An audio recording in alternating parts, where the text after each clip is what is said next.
stares into the trees, and waits. For nearly 2 minutes, nothing happens. Then, a figure emerges. From between the pines, tall, thin, wearing a long coat, too long dragging in the dirt, its face obscured by shadow. Not from the night, from something else. As if the camera refuses to focus on it. Reeves doesn't run, doesn't scream, he just watches.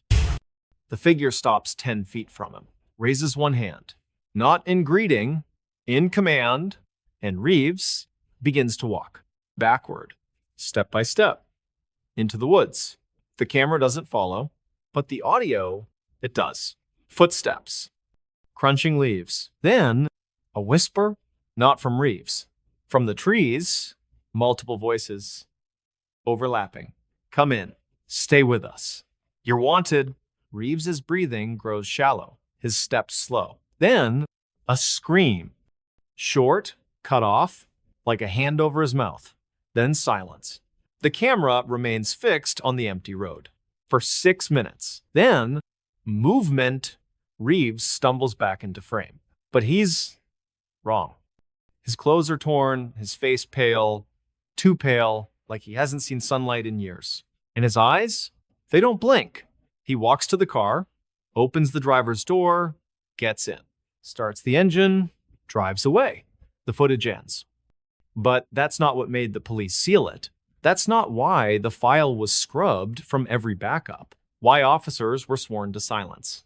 Why the deputy who first reviewed it, Karen Miles, resigned the next day, muttering about things that shouldn't be seen. It's what happens after. At 11:53 p.m., 7 minutes after Reeves drives off, another car appears, Sheriff's Cruiser. Unit 14, Deputy Ray Teller. He slows, scans the road, pulls over, gets out, looks around, then he sees something on the ground. A phone, Reeves' phone. Teller picks it up, checks it, then he turns, looks into the woods, and he sees it. The figure, still there, standing between the trees, watching. Teller reaches for his radio, but before he can speak, the whisper returns.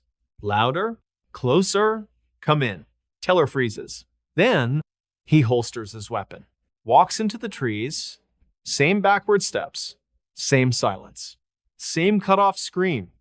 The camera records it all. But again, that's not the worst part. At 12:18 a.m., another vehicle, an ambulance. EMTs report a call about a stranded motorist. They get out, search. One finds Teller's hat, then they hear the whisper. Both men turn, walk into the woods, vanish. The camera keeps rolling. Now, for the next hour, car after car, a state trooper, a tow truck, a couple pulled over to argue. Every time, the same pattern. They arrive. They see something. They walk into the trees. Backward, quiet, gone. By 2:03 a.m., 7 vehicles are parked on the shoulder, engines running, doors open. No one returns. Then, the final entry, a black SUV. No plates. It stops. A man gets out, wearing a long coat, face hidden. He walks to the camera, looks up, and for the first time, the lens focuses. His face is Reeves's, but wrong, stretched, empty, smiling. He reaches up, unscrews the camera, turns it toward the trees, and for the last 30 seconds, it shows what's inside. Not a forest, not a trail, a space, endless, walls of black stone, and rows, hundreds of people standing, facing the camera, all wearing long coats, all pale, all barefoot, all with the same dead eyes. And in the front, Deputy Teller, the EMTs, the trooper, the tow truck driver, all of them smiling as if they've been waiting. And behind them, figures, tall, faceless, watching. Then the screen cuts to black, text appears, white, centered. They're still recording. The file was removed within hours. The server wiped. The camera found the next day, smashed, buried under leaves. But the footage? It spread. In whispers, in dark forums, in encrypted messages. People claimed to have seen it. Some said they watched it once. Others said they couldn't stop, played it every night. And then they disappeared. No reports, no searches, just gone. And in their homes, left behind. A single device, phone, laptop, tablet, screen cracked, battery dead. But if you plug it in, it boots and plays the video from the beginning. Even if you delete it, even if you burn the device, it comes back. Because the footage isn't just a recording, it's a doorway. And every time it's played, it pulls someone else in. So if you find a file online, unmarked, grainy, green tinted, with a timestamp of 11:17 p.m., don't open it. Don't download it. Don't even look at the thumbnail. Because once you see the man in the long coat, you'll start hearing the whisper in your walls, in your dreams, in the silence between heartbeats. Come in. And when you walk toward it, backward, quiet, you won't scream. You'll smile. Because you'll finally understand you were never meant to escape. You were meant to be seen, to be recorded, to be added to the footage.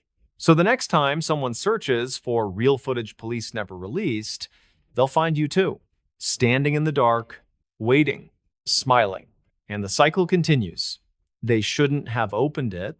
It was buried beneath the old church on Chapel Ridge in the quiet town of Briars Hollow, West Virginia, a place where the mist never quite lifted and the trees leaned too close to the road as if eavesdropping on every whispered secret.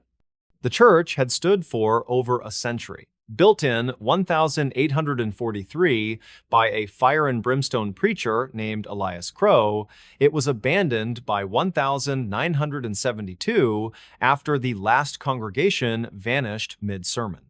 No bodies, no notes, just empty pews, Bibles left open, and a single word scrawled in blood across the pulpit. It's awake. For decades, the building stood untouched. Boarded windows, sagging roof, a warning spray-painted across the door, "Do not enter." But in late October, a crew arrived. Historical preservation, funded by the state, tasked with restoring old landmarks before they crumbled into dust. Their leader, Daniel Reeves, was a structural engineer. Practical, logical, a man who believed in beams, not beliefs. "This place is just wood and time," he said, stepping over the threshold on a cold gray morning. Nothing supernatural about rot. With him were three others. Lena Pike, a young historian with a camera always around her neck. Ray Teller, a quiet electrician who never spoke unless spoken to. And Karen Miles, the team's medic ex-military. Sharp eyes, sharper instincts. They began in the basement, a forgotten space sealed behind a rusted iron door. The hinges screamed when they forced it open. Dust rained down. The air that rushed out was thick, not musty, not moldy, alive. Like breathing in something that had been waiting. The room was small. Stone walls, dirt floor, no windows. And in the center, a box, not wood, not metal, something darker. Like petrified wood fused with bone. 6 feet long, 2 feet wide, carved with symbols no one recognized, and sealed with a chain-thick, blackened links wrapped 7 times around it. At the top, a single word, etched deep. Never. Lena stepped forward, camera clicking. "This wasn't on any blueprint," she said. "It's not supposed to be here." Daniel knelt, ran a gloved hand over the surface. "Looks like it's been here a long time." Karen crossed her arms. "Then maybe we should leave it." Ray said nothing, just stared. But Daniel was already pulling out tools. "We're documenting everything," he said. "This is part of the site. We open it." Karen's voice tightened. "Daniel, that word isn't a suggestion. It's a warning," Ray said, finally, "from people who knew." Daniel laughed. "And I'm sure they were perfectly rational." He cut the chain, one link at a time. The metal didn't break.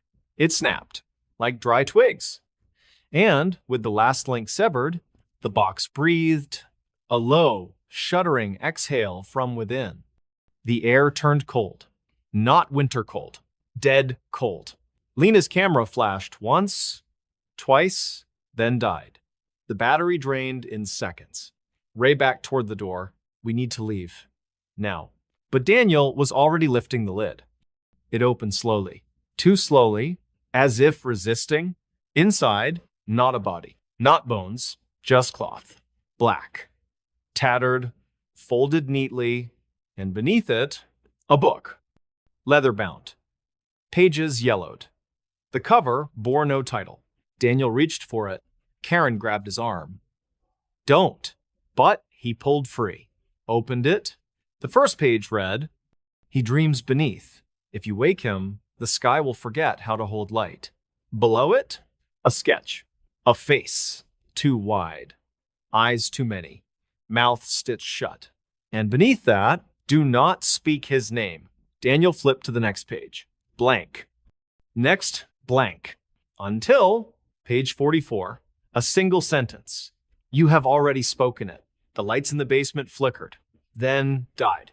Only their headlamps remained.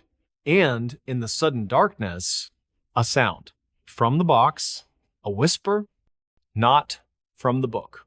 From inside the cloth, thank you, they ran up the stairs, through the church, out into the cold afternoon. They sealed the door behind them, called for backup, demanded the site be quarantined, but it was too late.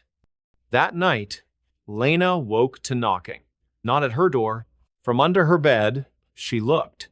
The floorboards were moving, bulging, as if something was pushing up from below. And from the gap, a hand, pale, thin, fingers too long.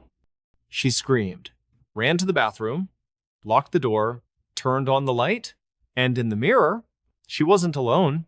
Behind her, a figure, tall, dressed in black cloth, face stitched shut, smiling with its eyes. She turned, nothing. But the mirror still showed it, watching, waiting. She smashed it, fled the house, never came back. Ray was next. He lived in a trailer at the edge of town. At 3:17 a.m., his power went out. Phone died. Radio static. Then, a voice. From the walls, you let me in. He grabbed his rifle, fired at the wall. Plaster burst. Dust fell. And, from the hole, a thread. Black. Thick, like the ones from the cloth. It moved. Crawled. Toward him, he ran outside. Into the woods. Search teams found his body 3 days later. Hanging from a tree. Not by rope. By threads. Wrapped around his neck, wrists, ankles. His eyes gone. Replaced with black cloth. Stitched shut. Daniel refused to believe it. It's coincidence, he said, pacing his living room. Stress. Grief. Mass hysteria. But then, the book appeared. On his coffee table, he hadn't taken it. Hadn't seen it since the church. Yet there it was. Open to a new page. You called me, now I call you. That night, he dreamed of the box, of the cloth unfolding, of something rising, not walking, unfolding like a flower made of shadow and bone. And in the dream, it spoke, not in words, in names, his mother's, his sister's, his first love, names it shouldn't know. And when he woke, his phone was ringing. Unknown number. He answered. Silence. Then, his own voice, whispering, I'm in the walls. He tore the house apart, tore down drywall, cut into the floor, found nothing. But the voice kept coming. From the vents, from the pipes, from his head. And then, the knocking. Every night, from every wall, 3 knocks. Pause. 3 more. Like a heartbeat. Like a countdown. Karen was the last. She'd left town, drove to Oregon, changed her name. But on the 7th night after the box was opened, she woke in a room she didn't recognize. Stone walls. Dirt floor. The box open, the cloth gone, and above her, A crack in the ceiling? Not rock. Sky. But wrong. No stars. No moon. Just endless black. And from it, a face. Huge. Stitched. Smiling. And a whisper. They shouldn't have opened it. Then, silence. The file was recovered weeks later. A security camera from the church basement. It showed everything. The chain breaking, the box breathing, the book opening, and in the final frame, the cloth moving, crawling, like it was alive. And beneath it, something waking. The footage was classified, buried. But those who saw it, they never slept again. Because the truth wasn't in the box. It was in what came after. And it's still out there. In the walls. In the dark. In the silence between breaths. Waiting. Because once you open the wrong door, you don't close it. You become part of what's on the other side. So if you hear knocking at 317A, if your lights flicker for no reason, if you find a book with no title, don't open it. Don't read it. Don't even touch it. Because some things were buried for a reason. And the moment you lift the lid, you become the offering, not the explorer, not the hero, just another voice in the dark, whispering too late. They shouldn't have opened it. She vanished without a trace. It was a cold November evening in the quiet town of Black Hollow, nestled deep in the pine-covered hills of northern Idaho. The kind of place where everyone knows your name, where porch lights stay on long after dark just to keep the shadows at bay. The air carried the scent of damp earth and wood smoke, and the wind whispered through the trees like secrets passed from one generation to the next. Before we begin, tell me, where are you listening from and what time is it there? That night, the sky was overcast, thick with clouds that refused to let even a sliver of moonlight through. The streets were nearly empty, only a few cars passed by, their headlights cutting brief tunnels through the fog. Most folks were already indoors, tucked beneath warm quilts, unaware that something terrible was about to unfold. At 8:47 p.m., Emily Carter left the local diner, the Rusty Spoon, after finishing her shift as a waitress. She was 23 years old, with auburn hair that fell just past her shoulders and a quiet smile that made people feel at ease. She wore a navy blue coat, her favorite pair of brown boots, and carried a small tote bag slung over her shoulder inside, a novel she'd been reading, a pack of gum, and her phone. She waved goodbye to Martha, the night manager, who locked the door behind her. "Drive safe, hun," Martha called out. "Weather's turning nasty." Emily smiled, pulling her coat tighter. "I'll be fine. Only a 10-minute walk." And so, she stepped into the night. The walk home should have taken no more than 15 minutes. Her apartment was on the edge of town, near the old rail trail that cut through the woods behind the abandoned paper mill. She'd walked it 100 times before, sometimes at night, sometimes in the rain. Nothing had ever happened until that night. The first sign that something was wrong came at 9:15 p.m. when Emily's roommate, Daniel Reeves, noticed her phone had gone straight to voicemail. They had plans to watch a movie together. He tried calling again. No answer. He sent a text, "You okay? Movie's starting." No reply. By 9:40, Daniel was pacing the living room. Emily wasn't one to ignore messages, not without a reason. He called the diner. Martha confirmed she'd left on time. He checked the security camera footage from the diner's back door. It showed Emily stepping out, glancing left and right, then walking down the sidewalk toward the trail. The timestamp read 8:48 p.m. Then nothing. No footage from any other cameras picked her up. No sightings, no calls, no texts. Daniel called the police at 10:03 p.m. Deputy Carl Henshaw arrived within 10 minutes. A tall man in his late 50s, with a weathered face and a voice that carried both kindness and authority, he listened carefully as Daniel explained. He reviewed the footage, asked about Emily's routine, her relationships, any recent stress. Daniel said she'd been in good spirits, maybe a little tired, but nothing unusual. They walked the route together, flashlights cutting through the fog. The trail was muddy, leaves slick with dew. Henshaw called out her name several times. Only silence answered. At the edge of the woods, near the rusted tracks of the old mill, they found something. A single boot, brown, worn at the heel, Emily's size.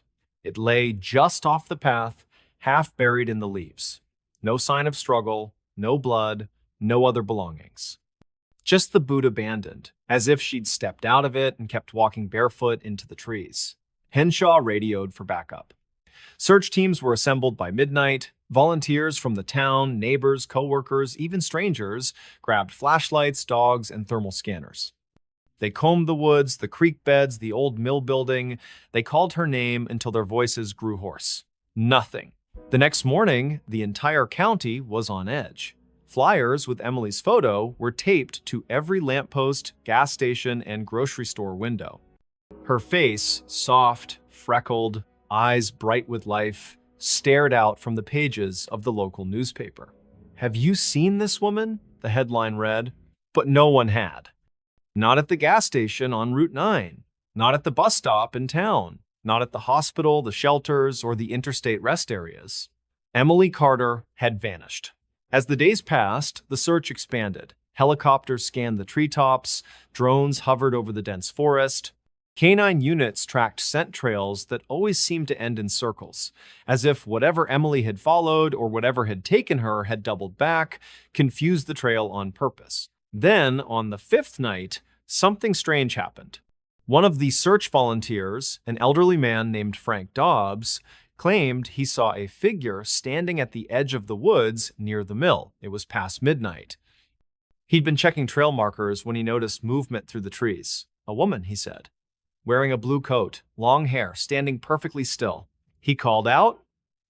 No answer. When he approached, the figure turned and walked deeper into the forest. Frank followed, but the underbrush was thick, and soon he lost sight of her. He found no footprints, no broken branches, nothing to suggest anyone had passed through. Still, he was certain it was her, he whispered to Deputy Henshaw the next morning. I know it was. The deputy didn't dismiss him. Frank wasn't the type to imagine things. He'd lived in Black Hollow his whole life, knew every inch of those woods. And then 3 days later, another sighting. This time, it was a teenager biking home from a friend's house. He said he saw someone standing in the middle of the road just past the old railroad crossing. She was barefoot, wearing only a thin dress, even though the temperature had dropped below freezing. When he shone his bike light on her, she turned slowly, her face pale, eyes hollow, and pointed toward the trees. He pedaled away as fast as he could. When police arrived, they found tire tracks, bike skid marks, and a single footprint in the mud. Barefoot, small, female, but no one else. The town began to change. People stopped walking alone at night. Parents called their children home before dusk. Some said they heard whispers in the wind when the fog rolled in. Others claimed their dogs refused to go near the trail, growling at nothing, tails tucked between their legs. And then on the 13th day, Emily's phone was found, not far from where the boot had been discovered. It lay at the base of an old pine tree, half buried in moss. The screen was cracked, the battery dead. But when technicians revived it, they found something chilling. The last photo taken was not of Emily. It was a blurry image, dark, grainy, of a narrow dirt path winding through dense trees. The timestamp read 9:02 p.m. on the night she disappeared. Impossible. Her phone had been off the grid since 8:50. No signal, no GPS. Yet the photo existed. And in the background, barely visible, was a figure.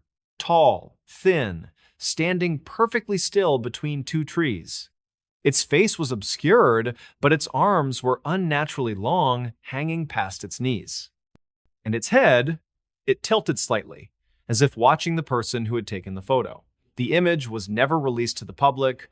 Authorities called it a glitch, a corrupted file, but those who saw it, Deputy Henshaw, the techs, Daniel, never spoke of it again. Not in detail. They burned the phone. Still, the rumors grew. Older residents of Black Hollow began telling stories, ones they'd never shared before. Tales of the Hollow Man, a presence said to dwell in the woods long before the town was built. A watcher, a taker. It didn't kill, it didn't attack. It simply waited. And when someone walked the trail at the wrong time, with their mind distracted, their heart heavy, it called them, not with sound, but with silence, with stillness. Some said it fed on loneliness. Others believed it collected souls who no longer belonged. And then, one winter evening, nearly 6 months later, Daniel received a letter. No return address. Postmarked from a town over 200 miles away. Inside was a single sheet of paper, yellowed, brittle, as if it had been stored for years. The handwriting was shaky, uneven. Daniel, it read, I'm sorry I didn't say goodbye. I hear it calling. It's not loud, it's not angry, it's just there. Like a song I've always known, I think I was meant to follow. Don't look for me. I'm not lost. I'm found. And beneath it, a small sketch. A path, trees, and at the end, 2 figures, hand in hand, one small, one tall. The letter was never tested for fingerprints. Daniel burned it in his fireplace that same night. To this day, the trail remains. The woods stand silent. And every November, when the fog rolls in and the wind carries the scent of pine and decay, people say you can see her Emily standing at the edge of the trees, barefoot, coat flapping in the breeze, waiting not to come back. But to be followed, never go in that house. It began with a whisper, not the kind carried on the wind. No, this was different. This whisper came from the mouths of children, passed from one backyard game to another, spoken in hushed tones beneath the flicker of porch lights on summer evenings. Never go in that house. The house stood at the end of Sycamore Street in the quiet town of Cedar Ridge, West Virginia, a place where time moved slow and secrets were buried deep beneath layers of coal dust and mountain silence. It was a 2-story Victorian, once proud, now crumbling. Paint peeled like dead skin from its wooden siding, windows, shattered or boarded, stared out like hollow eyes. The porch sagged under the weight of decades, and the iron gate at the front creaked with every gust of wind, a sound like bones dragging across stone. Locals called it the Holloway House. No one remembered exactly who lived there first. Some said a doctor. Others claimed it was a preacher who lost his faith and his mind after his wife and daughter vanished one winter night. Whatever the truth, the house had stood empty for years, decades even. But it wasn't empty. Not really. And that's what the children knew. They'd dare each other to touch the gate, to run up the steps and knock just once, then sprint away, hearts pounding, laughter turning to screams. Most never made it past the yard. Something about the air around the house felt thick, heavy, like breathing through wet cloth. Birds didn't sing near it, squirrels didn't climb its trees. Even the weeds grew in crooked, as if afraid to stand too tall. Then, in late September, a family moved in. Not from the town. Outsiders, James and Lila Turner, and their 11-year-old son, Noah. They came from the city, somewhere in Ohio, no one was sure exactly where, looking for a fresh start, a quiet life, a home with space and history. The price was unbelievably low. Too low. But the real estate agent, a nervous man named Dale, avoided eye contact when asked why. It just needed the right people, he said, forcing a smile. And you seem perfect. They should have listened to the silence that followed. The first night, they heard the knocking, not at the door. Inside the walls, a slow, rhythmic tapping like fingers dragging across wood. It started just after midnight. Noah was the first to hear it. He sat up in bed, heart thudding, convinced someone was in the house. He called for his parents. James grabbed the baseball bat he kept by the bedroom door just in case and checked every room. Nothing. No one. All doors and windows were locked. Lila laughed it off. Old houses make noises, she said, kissing Noah's forehead. Just the pipes, or the wind. But the next night, the knocking came again. Louder, closer. And this time, it was answered from upstairs. A child's voice, singing, a nursery rhyme, off-key, slow. Rockabye baby, on the treetop. Noah froze. He wasn't asleep. His parents weren't in the room. And the voice? It wasn't his. James stormed up the stairs, flashlight in one hand, phone in the other, ready to call the police. But the second floor was empty. dusty, cold. The floorboards groaned under his weight, but there was no one there. No sign of forced entry, no footprints, nothing. Yet the next morning, Noah found a small wooden horse at the foot of his bed. Carved from dark wood, chipped, one eye missing. He didn't own it, his parents had never seen it before, and when James asked the neighbors, an old woman named Mabel, her face went pale. That's one of hers, she whispered. The little girl who lived here. Before. What happened to her? Lila asked, voice trembling. Mabel looked away. She never left. The Turners tried to stay rational. They cleaned the house, repaired the porch, planted flowers to soften the gloom, but the atmosphere never changed. The air stayed cold, even in the height of summer. Lights flickered for no reason, doors opened on their own, and the singing came back. Every night, sometimes it was the same rhyme, sometimes it was different old folk songs, lullabies in languages no one recognized. Noah began having nightmares. He woke screaming, claiming a little girl stood at the foot of his bed watching him. She's pale, he sobbed. Her eyes, they don't blink. Then, one afternoon, he disappeared. It was a Saturday. Bright sun, birds chirping. James was mowing the lawn. Lila was inside, folding laundry. Noah had been playing in the backyard, kicking a soccer ball against the garage. One moment, he was there. The next gone. James searched the yard, the shed, the woods behind the house. Lila called his name until her voice cracked. They checked every room in the house again and again. Nothing. Then, as James passed the staircase, he heard it. A giggle, high-pitched, childlike. Coming from the attic. The attic had no stairs. Just a small hatch in the ceiling, nailed shut. The realtor had said it was unsafe rotted beams, risk of collapse. But the nails, they were bent. Pried open from the inside, James grabbed a ladder. He pried the hatch open. Darkness stared back. The smell that rose was unbearable: damp wood, mildew, and something else. Something sweet and rotten, like old fruit, left in a closed room. He climbed up, flashlight trembling in his hand. The attic was larger than expected. Dusty, cluttered with broken furniture, trunks and old toys, dolls with cracked faces, a rusted crib, and in the far corner, Noah. He was sitting cross-legged on the floor, facing the wall, silent, still. Buddy? James whispered, heart pounding. Noah? Are you okay? Noah didn't move. James stepped closer. Then, slowly, Noah turned his head. His eyes were wide, blank, and he smiled. Not his smile. Too wide, too still, and when he spoke, his voice was not his own. She wants to play, he said. She says you can stay, if you're quiet.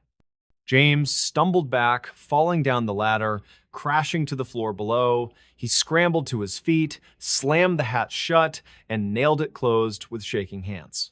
He grabbed Noah and Lila. They packed a single bag, left everything else, drove away without looking back. The house stood silent once more, but not for long. 2 weeks later, a teenage couple, curious, drunk, looking for a thrill, snuck into the house on a dare. They brought a camcorder, hoping to film ghost evidence for YouTube. The footage was recovered a week later, found in the car, still recording. It showed them entering through a broken basement window, laughing, joking. Then, silence. The camera panned across the dusty living room, the stairs, the walls. Then, a whisper. Come play. The camera turned.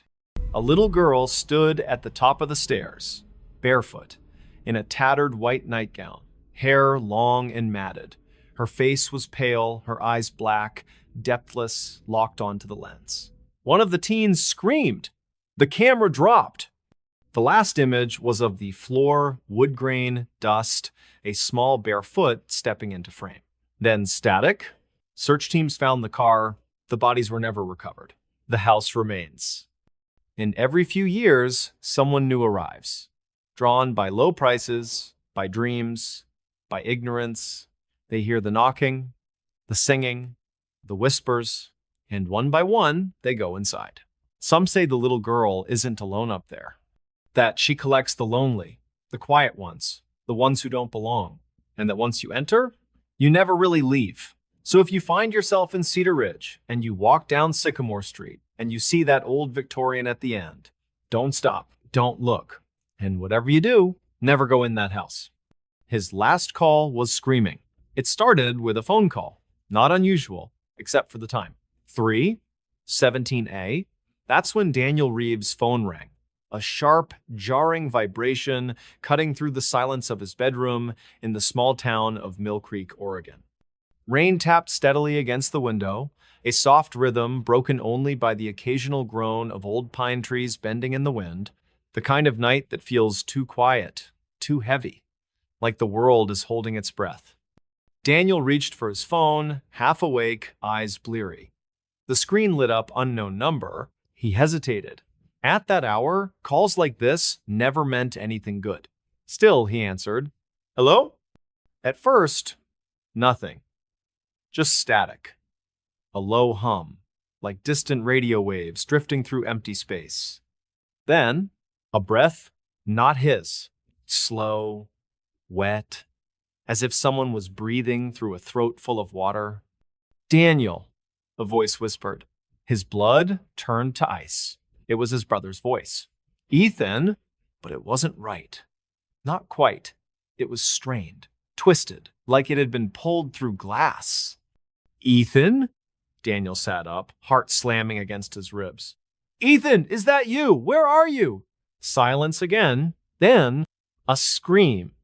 Not loud at first. Just a gasp, a choked cry, then rising, climbing, tearing through the receiver like a blade. Raw. Desperate. The kind of scream that doesn't come from fear alone, but from something deeper. Something wrong. Daniel dropped the phone. It clattered to the floor, still screaming. He scrambled back, pressing himself against the headboard, hands over his ears, but the sound didn't stop. It poured from the speaker, echoing in the dark room, long, agonizing, unending. And then, just as suddenly as it began, it cut off. Silence. Heavy, thick. Daniel waited, breathless. The phone buzzed. A text from the same unknown number, "Come get me." Attached was a photo. Black at first, then resolving into an image. A dirt road barely visible under a pale, flickering streetlight. Tall pines on either side, their branches twisted like claws. And in the center, a single car, half hidden in the shadows. Ethan's truck. The license plate was blurred, but Daniel knew it. He'd helped him buy it. Painted the bumper when it got scratched, changed the oil every 30 miles. It was parked crooked, front wheel half off the road. Driver's side door open, and on the ground, something dark. Blood. Daniel didn't call the police. Not yet. He grabbed his jacket, his keys, and ran out into the storm. The drive took 28 minutes. The road in the photo led deep into the Willamette National Forest, past the marked trails, past the ranger station that closed at dusk. He followed the GPS until it lost signal, then drove by memory Ethan had taken him hunting out here years ago. Deep woods, no cell service, no people, just silence. And then he saw it. The truck, exactly as in the photo. Door open, engine cold, keys still in the ignition. "Ethan!" Daniel called, voice cracking. "Ethan, where are you?" No answer. Only the wind, the rain, the creak of trees. He stepped out, flashlight in hand. The beam cut through the dark, shaking with his grip. He scanned the ground, mud, tire tracks, and, yes, blood. Smears on the gravel, drag marks. His stomach twisted. He followed the trail into the trees. Branches grabbed at his clothes. Roots threatened to trip him. The deeper he went, the colder it got, unnaturally so. His breath fogged, even though it wasn't that kind of winter. Then light, faint, orange, firelight. Through the trees, a small clearing. And in the center, a campfire, burning low. And around it, 3 figures, sitting in silence. Daniel froze. They weren't moving, not breathing, just sitting. One in a hunting jacket, one in a flannel shirt, one in a hoodie, hood pulled up, and then the one in the hoodie turned slowly, too slowly. Its head rotated a full 180 degrees, and where a face should have been, there was only shadow. Daniel stumbled back, flashlight falling from his hand. The beam spun, illuminating the others. They turned too, one by one, all facing him, all with no faces, just smooth, blank skin where eyes and mouths should be. He ran. Branches slashed his arms, roots caught his feet. He didn't look back. Couldn't. When he reached the truck, he dove inside, slammed the door, started the engine. Tires spun in the mud as he reversed, then peeled onto the road. He didn't stop until he reached the police station in Mill Creek. He burst through the door, soaked, shaking, babbling about Ethan, the call, the figures, the fire. Deputy Karen Miles listened, took notes, calmed him with coffee. Then she checked the system. No missing persons report for Ethan Reeves. No record of a truck matching the description being towed. No calls from an unknown number logged on Daniel's phone, except one made by him at 3:17 a.m. to his own voicemail. What? Daniel stared at her. That's impossible. I didn't.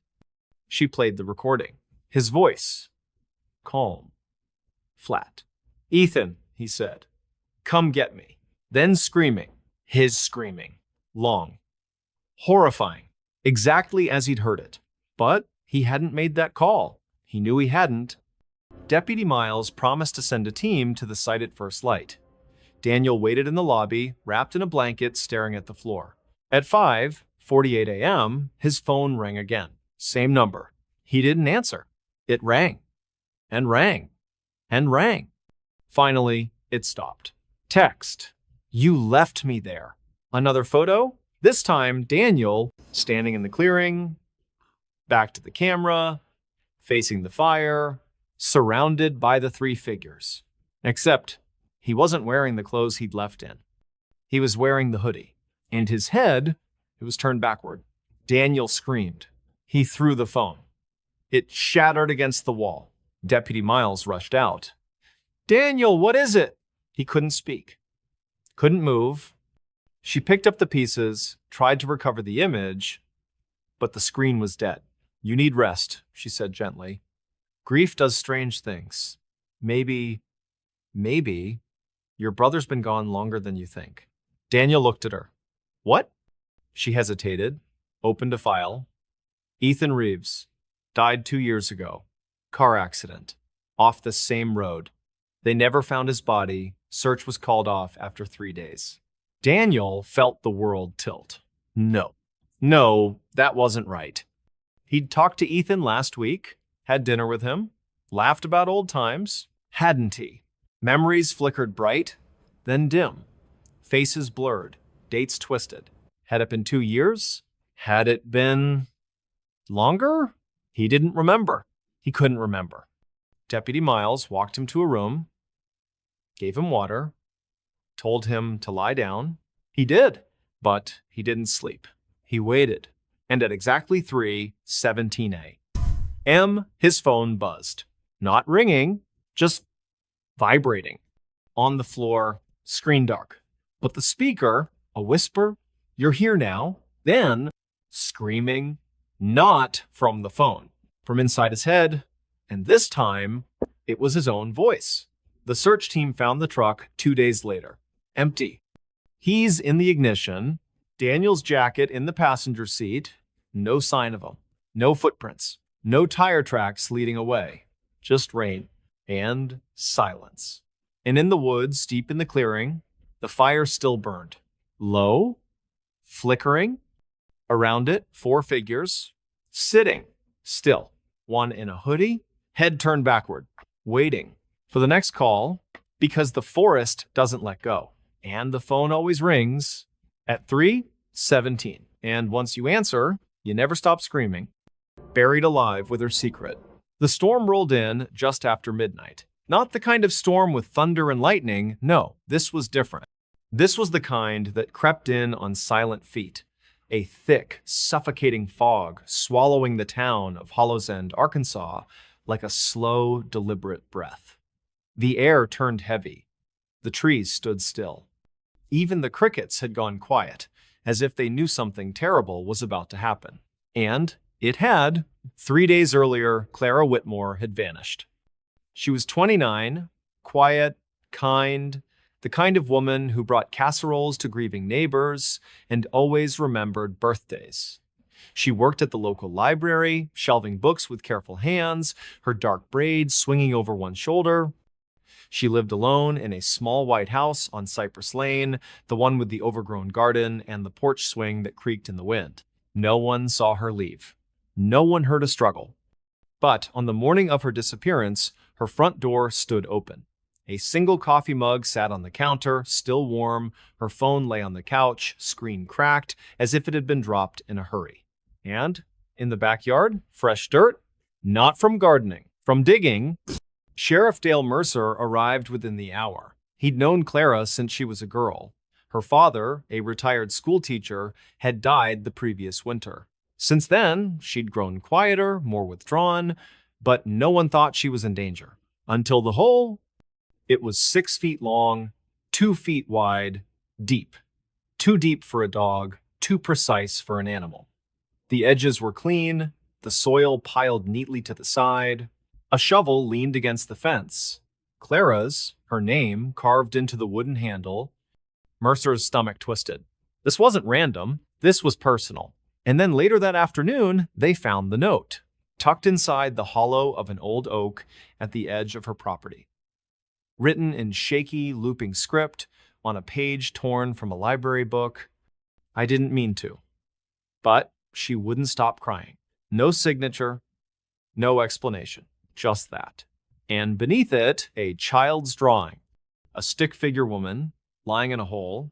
Above her, a second figure, faceless, holding a shovel. And in the sky, a single black star. The town whispered. Some said Clara had finally cracked under grief. That she dug her own grave, left the note as a confession, and walked into the woods to disappear. Others believed someone had taken her, someone who knew her secrets. But the truth was worse.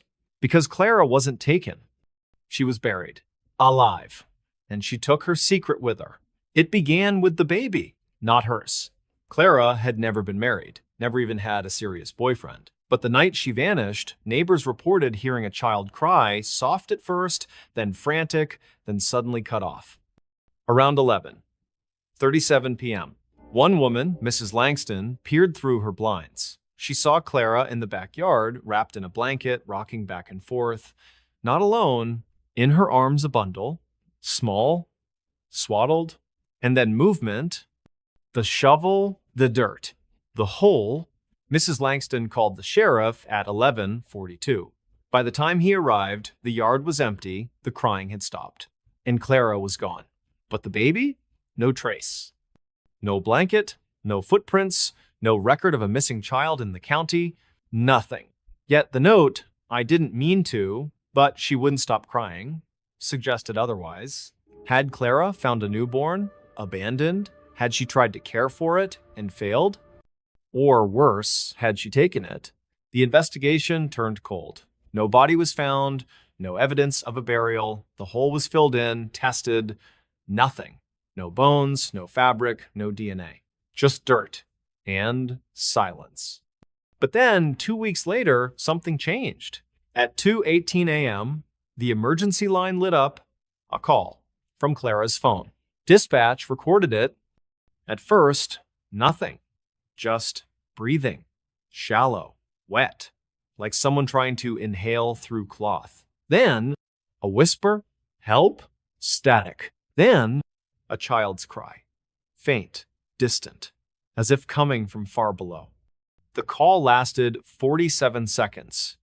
Then, it disconnected. The phone was triangulated still in Hollow's End. Near Clara's house, search teams arrived within minutes. They dug.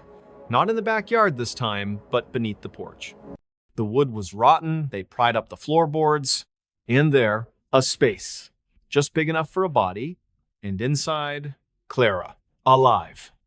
She was curled in a fetal position, wrapped in the same blanket seen in Mrs. Langston's account. Her skin was pale, almost gray, her hair matted with dirt, her lips cracked, her eyes sunken. She was dehydrated, malnourished, but breathing. They pulled her out gently. She didn't speak, didn't cry, just stared at the sky with hollow eyes.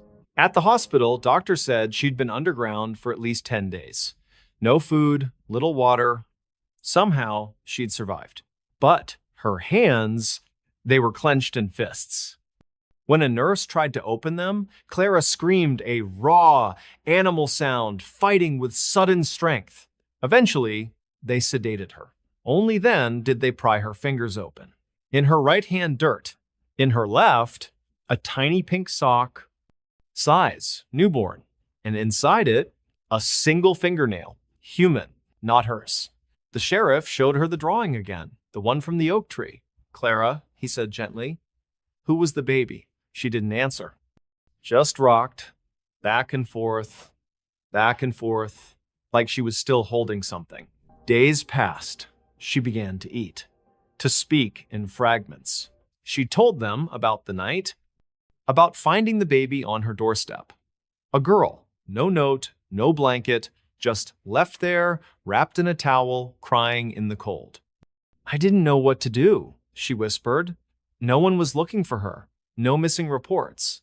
I thought I could keep her, just for a little while." But the crying never stopped. Not at night, not during meals, not when she rocked, sang, walked. And then 3 nights in, Clara snapped. She didn't mean to.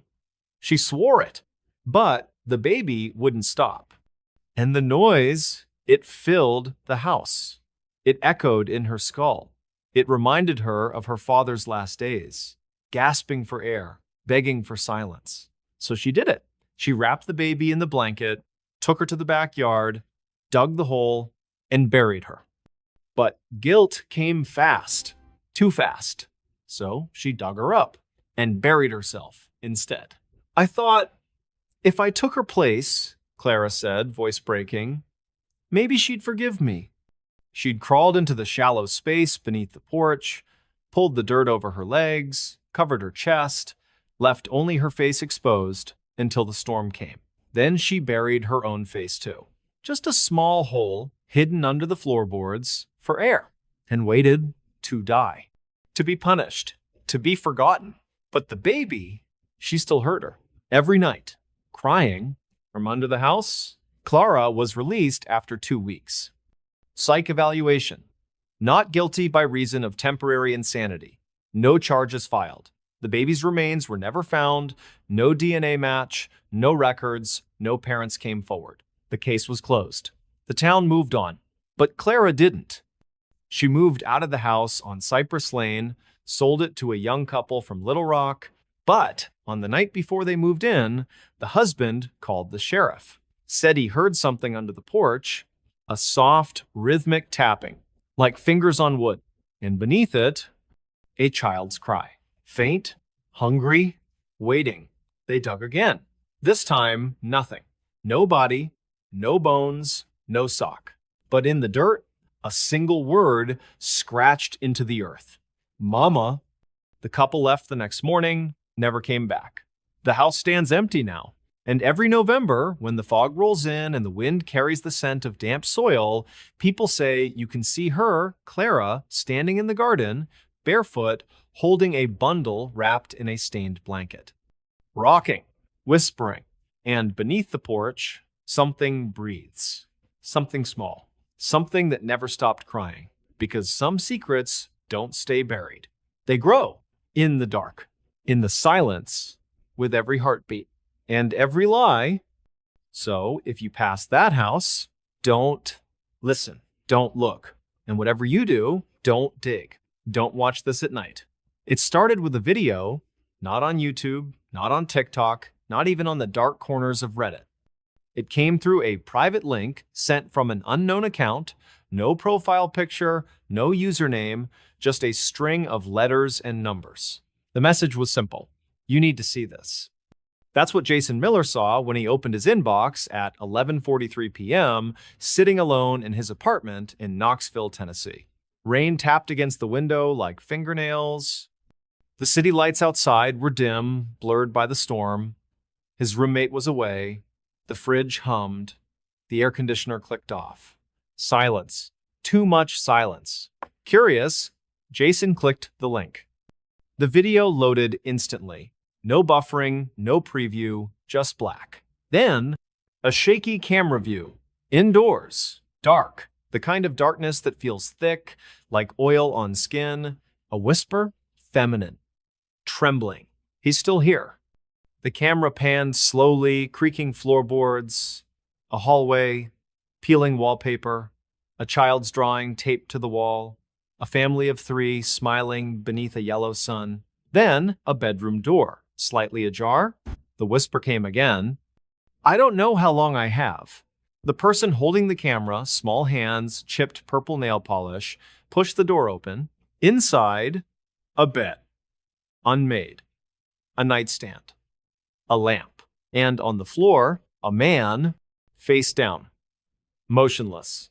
Beside him, a pool of dark liquid spreading across the hardwood. The camera zoomed in. The man turned his head, slowly, too slowly. His eyes were open, white, clouded. Not dead, not yet, but something worse. His mouth moved, but no sound came out. Just bubbles of blood at the corners. Then, a shadow crossed the wall. Tall, thin, no face. Just a silhouette, stretching, warping, as if the light itself was afraid of it. The woman gasped. The camera dropped. For a moment, only the floor in view. Dust. A dropped earring. Then, a hand. Pale. Long-fingered. Reaching into frame. Grabbing the camera. Lifting it. Now the view was from the floor, tilted upward. The woman, blurry out of focus, was being dragged backward by her hair. Her legs kicked. Her screams were muffled, as if something was pressed over her mouth. Then silence. The camera stayed on, pointed at the ceiling. A crack ran across the plaster, shaped like a spider's web. Minutes passed, no movement, no sound. Then, a drop of blood, plopping onto the lens, red, thick, then another, and another, dripping from above. The camera tilted, now pointing toward the ceiling. And there, she was hanging, upside down, bound at the wrists with electrical cord. Her hair dangled toward the floor, her eyes were open, wide, unblinking. But she wasn't looking at the camera. She was looking through it at you. Her lips moved, no sound. But Jason read it. He sees you too. Then, the screen went black. Text appeared, white on black, centered. Don't watch this at night. Jason froze. His breath caught. The room felt colder. The shadows in the corners deeper. He slammed the laptop shut, heart pounding, hands shaking. It's fake, he muttered. Just a prank. Deep fake. Horror Reddit. Something. But the woman's eyes, they had looked real. Too real. He opened the laptop again just to prove it to himself. The video was gone. The link? Invalid. No trace. He searched the sender. Nothing. Deleted. Erased. He tried to forget it. But that night, he heard it. A drip from the ceiling. He looked up. Dry. No leaks. But the sound came again. Plop. Like blood. He turned off the lights, got into bed, pulled the covers up. Then, a whisper from the hallway. He sees you too. Jason sat up. The door was closed. He hadn't opened it. He grabbed his phone, called his roommate. No answer. Called 911. The dispatcher answered. Calm? Professional? I think someone's in my apartment, Jason whispered, voice trembling. I heard. Sir, the dispatcher said, your call is coming through clearly, but there's something you should know. Pause. Then, we've been trying to reach you for the past 3 hours. Jason's blood turned to ice. What? What? Your neighbor reported screams. Police were dispatched. When they arrived, your laptop was open. You were on the floor. unresponsive. Jason looked down. His body was in the bed. Chest still, eyes open, staring at the ceiling, and on the laptop screen, the video was playing again. Black. Then, don't watch this at night. And beneath it, a new message. You're already in it. The video resurfaced 2 weeks later. Same link, same message, sent to a college student in Des Moines. Then a nurse in Phoenix. Then a truck driver in Wyoming. Each recipient reported the same thing. The dripping, the whisper, the feeling of being watched. And every time, one of them never woke up. Authorities traced the link, found nothing. No server, no origin, just a dead end. But survivors, those who closed the video in time, spoke of one detail. In the final seconds, just before the screen went black, if you looked closely, you could see yourself in the reflection of the woman's eye, standing behind you, watching, waiting. Because the video isn't just footage, it's a doorway. And once you open it, it opens back. So if you get a message, a link, a whisper, a plea, you need to see this. Don't click. Don't look. Don't even breathe near it. Because some videos don't end when they're over. They end when you do. And the last thing you'll hear is your own voice screaming from inside the screen. Voices came from the walls. It started with a whisper. Not loud, not sudden, just there. Like a breath against the back of your neck when you're alone in a room. That's how it began for Marcus Holloway in the old farmhouse he'd bought just outside the town of Briar Glen, Missouri, a quiet place tucked between cornfields and forgotten roads, where neighbors waved from porches but never got too close. The house had stood for over 100 years. Weathered wood, sagging roof, a wraparound porch eaten by time. But the price was right, and Marcus needed a fresh start. He moved in on a Thursday, late afternoon. The sun hung low, casting long shadows across the overgrown yard. The air smelled of dry grass and distant rain. He carried his boxes inside, set up his bed, his couch, his coffee table. Simple things, nothing fancy, just enough to feel like home. That first night, he slept deeply. Too deeply. When he woke, it was 3:08 a.m. And the house was talking. Not creaks, not wind, not pipes. Voices, faint, muffled, as if people were speaking behind thick layers of plaster. A woman's voice, soft, weeping. A child's giggle, high-pitched, sudden, then gone. And a man, low, growling, saying the same phrase over and over. You're not supposed to be here. Marcus sat up, heart pounding. He wasn't dreaming. The words came from the wall beside his bed. The one with the old floral wallpaper peeling at the edges. He pressed his ear against it. Silence. Then, a breath right inside the wall, like something was listening back. He pulled away. It's the house, he told himself. Old wood, settling, pipes, drafts. But the next night, it happened again. And louder. This time, he recorded it. Phone against the wall. Audio app running. The recording captured everything. The woman sobbing. I didn't want this. The child, hide me, mama. And the man, you're not supposed to be here. You're not supposed to be here. You're not supposed to be here. Marcus played it back in the daylight. His hands shook. He took it to the local hardware store where old-timers gathered over coffee. Earl, the owner, listened once, then shut the phone off. You shouldn't have moved in there, he said quietly. Why? Marcus asked. Earl hesitated, looked around, lowered his voice. That house, it belonged to the Callaways. Family of 3, lived there for generations. Then, back in the 70s, something happened. No one talks about it much, but the sheriff found them in the walls. Marcus froze. What? Walled up, Earl said. Alive. The parents dead by the time they broke through. The boy, still breathing. Barely. He didn't last the night. Why? Marcus whispered. Earl shrugged. Folks say the father went mad, thought the world was coming to end. Said voices told him to hide his family. So he bricked them in, then disappeared. Never found. Marcus didn't sleep that night. He sat in the living room, lights on, every window locked. At 2:47 a.m., the voices returned. But this time, they weren't muffled. They were clear. As if the wall had vanished. The woman, please let me out. The child, I'm scared of the dark. And the man, you're next. Marcus grabbed a hammer. He didn't think. He just moved. He attacked the wall beside the bed, smashing through the wallpaper, the drywall, the wood lath. Dust filled the air, plaster rained down, and then a gap, dark, and inside, a small handprint. Child-sized, pressed into the dust. Fresh, as if it had just been made. Marcus stumbled back. He boarded up the hole the next day, sealed it with plywood, painted over it, told himself it was over, but the voices didn't stop. They changed. Now they called his name. Marcus, from the ceiling, from the floor, from the walls of every room. Sometimes one voice, sometimes all three, sometimes in unison. Marcus, stay with us.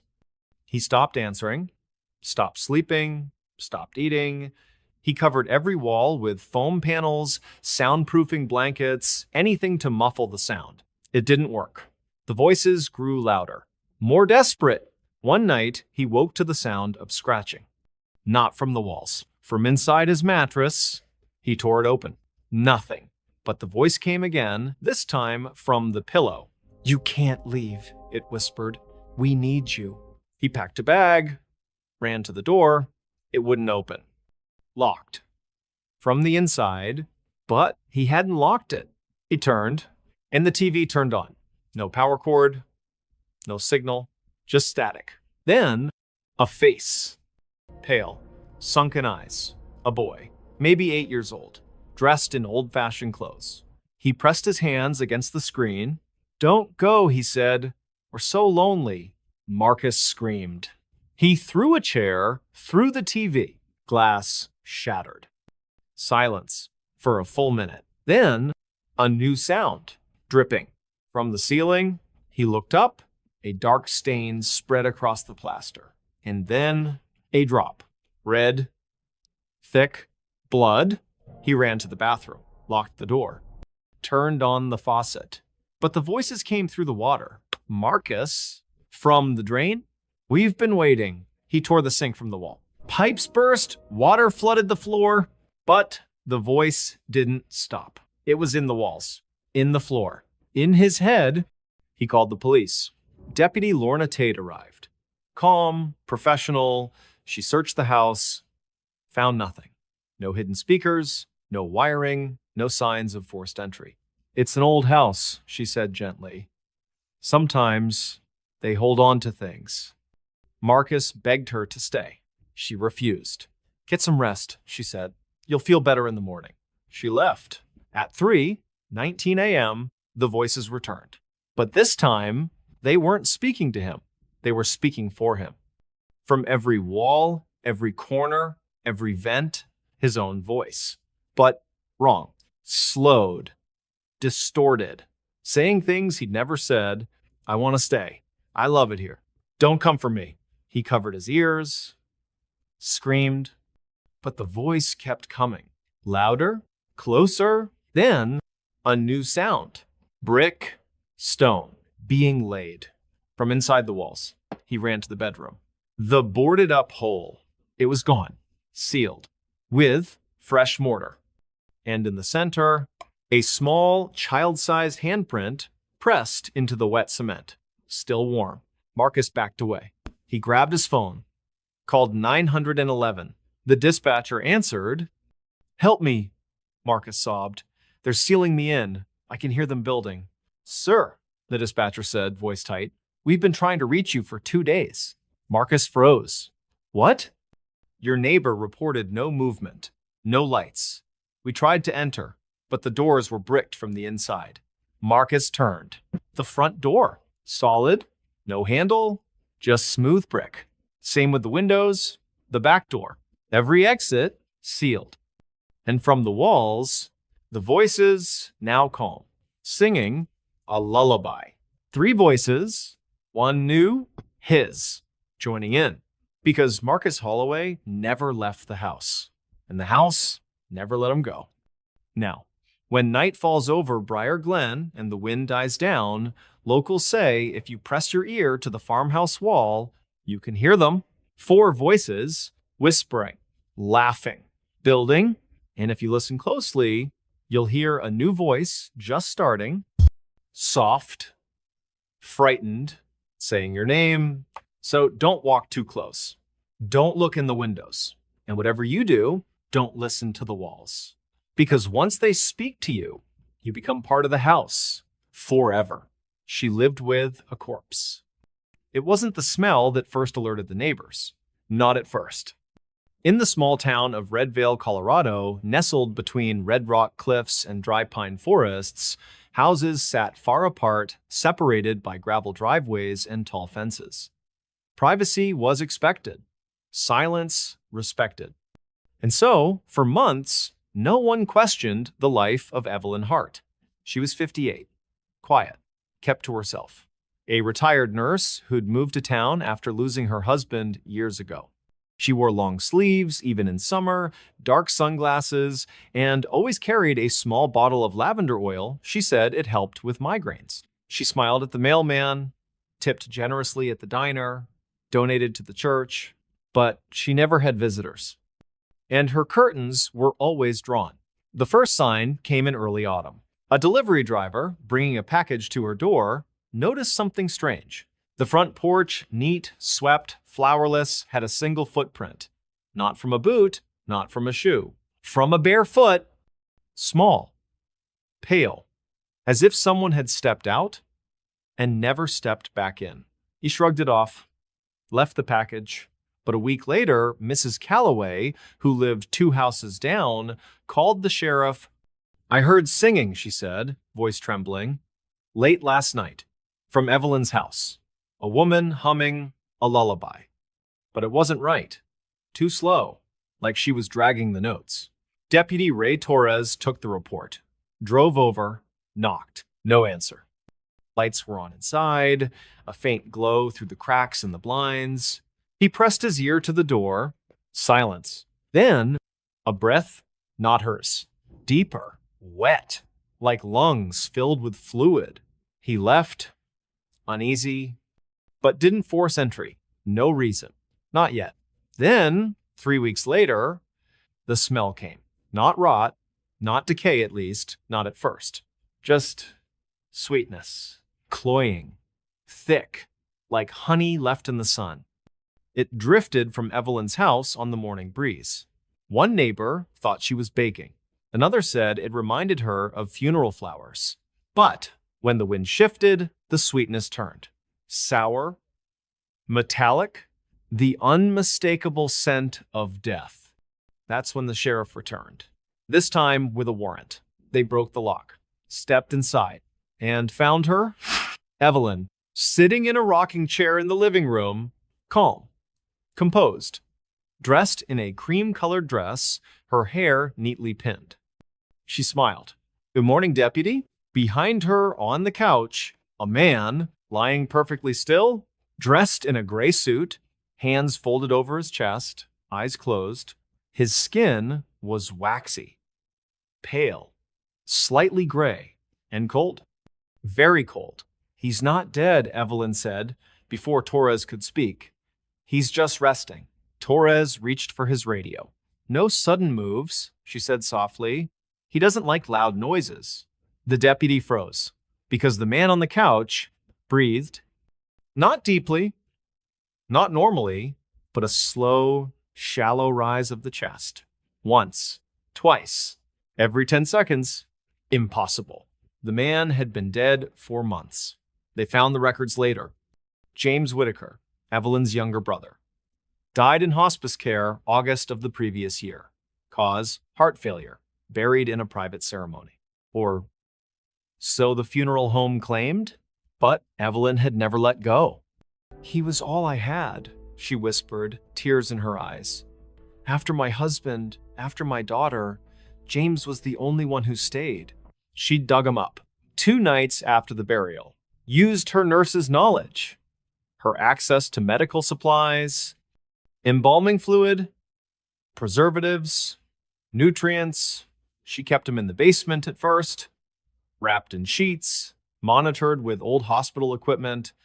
Then, when she was sure he was stable, she brought him upstairs, put him on the couch, dressed him, spoke to him, fed him broth through a tube, changed his clothes, combed his hair, and every night she sang to him a lullaby, the same one she used to sing to her daughter before she passed.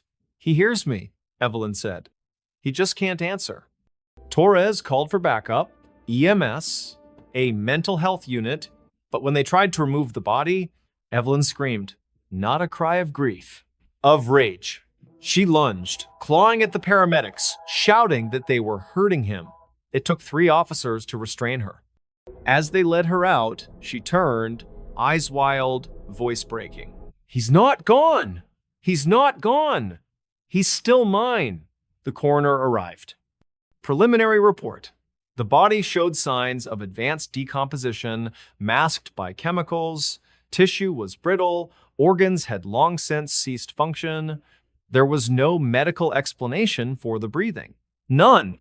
Yet, on the security footage from the living room camera installed during the investigation, the chest rose, slow, steady, every 10 seconds for 7 full days, until Evelyn was committed to a psychiatric facility. Then, it stopped. The body was cremated. The house was sold. But the new owners didn't last long. They moved out after 2 weeks. Said they heard humming at night. From the living room, a woman's voice. Soft, broken, singing a lullaby. And sometimes, a second sound. Faint, wet, like someone trying to breathe. From beneath the floor, the house stands empty now. Windows boarded. Lawn overgrown. But on quiet nights, when the wind dies and the stars hang low, locals say you can see a light in the front window and hear 2 voices, one singing, one breathing, together, forever. Because love doesn't always let go. Sometimes it just refuses to admit the truth. And in that denial, death doesn't end. It moves in, it stays. It shares your bed, your meals, your silence.